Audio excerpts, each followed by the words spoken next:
The hospital heals patients, and they do what they need to do. But David's House heals families, and this is what the families need. Your whole world falls out from underneath you when your child is sick.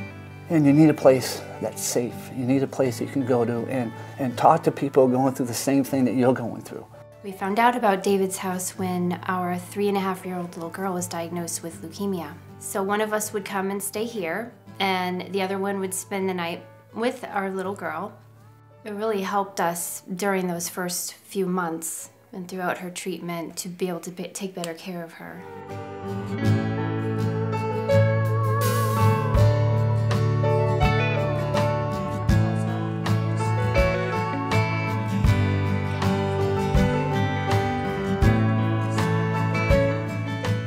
1979, I was visiting an emergency foster home in Harlan, Vermont, where I met a 10-month-old little boy who was battered and malnourished, in very severe condition.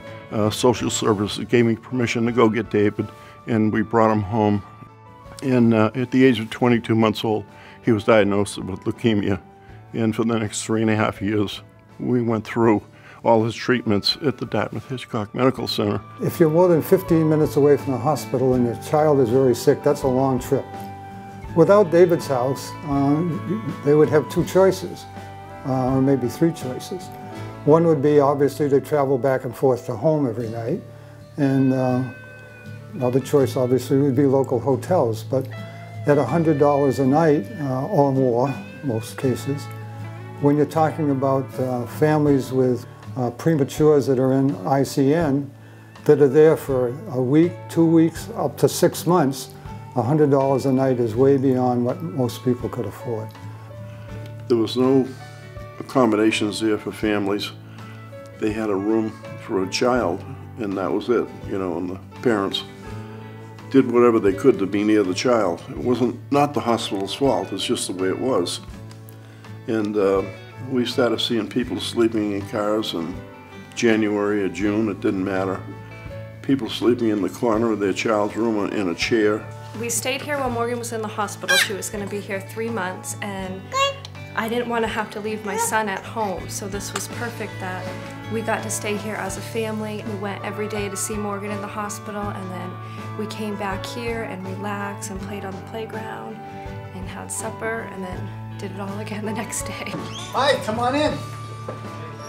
My favorite David's House story was when I was volunteering one morning, and it was fairly early in the morning, must have been just 8 o'clock, and there was a little girl who came out in her pajamas and her hair was all rustled. You could tell she had just gotten up, and she wanted to know, where's the fridge here so I can find some milk? And she went toddling into the kitchen, and to me that's David's House, because this was her home and she had just woken up and was just looking for milk.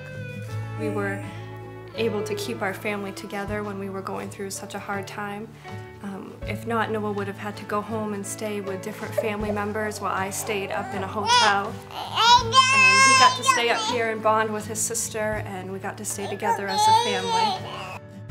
David would go through one relapse after the other, but he always struggled and made it through.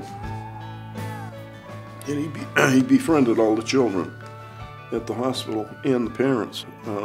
You know, I realized that he invited everybody to his house. This kind of sounds cliche, but they use home away from home. It is a home away from home. It's 15 rooms. They range in size from housing one person up to a family of 5 or 6. We've used about all of them. And it's a place you can come back from the hospital and be alone if you want. You can chat and unwind or laugh or cry.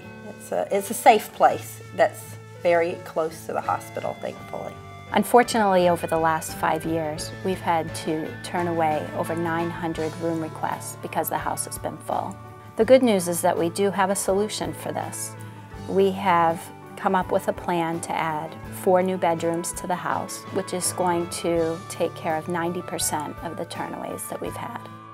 Our $4 million comprehensive campaign is called Keeping David's Promise, and it will allow us not only to build the facilities that are needed to house these families, but also to include 2 years of operating support and an endowment component, which will help us with long-term reserves that we need in order to have full financial stability. Like your home, you have expenses, you have food, and you have utilities, and we have some staff that help keep the house going, although most of the day-to-day operations that people see are run by volunteers. And then for the longevity of the house, we need to be building our reserves so that we can keep the house going during hard times in the economy. We can't take a chance that we won't have the funding to keep the lights on. David's House allows parents to stay connected with their children while their children are in the hospital. Not just parents, but siblings, and sometimes when there's something life-threatening, grandparents.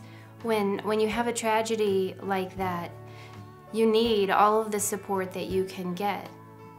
In June of 1984, David was in a bad way, and Dr. Neil Cornell, David's oncologist, we're out in the waiting room, and he asked if I could come into his office for a minute, and I did, and he told me that David only had a few months to live. And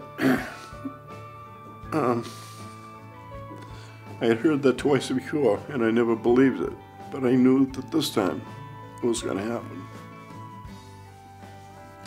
So I asked Dr. Cornell why we didn't have some kind of facility for these parents that were struggling so hard and all that, and he said he didn't know, but attempts had been made for the last 10 years, but nothing ever happened. And I blurted out, we're going to build a house and call it David's House. Whenever anybody gave him money for birthday, or I'd give him a couple of dollars if he wanted to do a little chore around the yard, just, you know, for something to do. And every time he gave money, he hid it all over that house. Anyways, David died on September 8th of 1984. And I went around the house and collected all David's money that I could find. I'm sure there's still money in the house because he hid it in the most unique places. And it came to $300.78.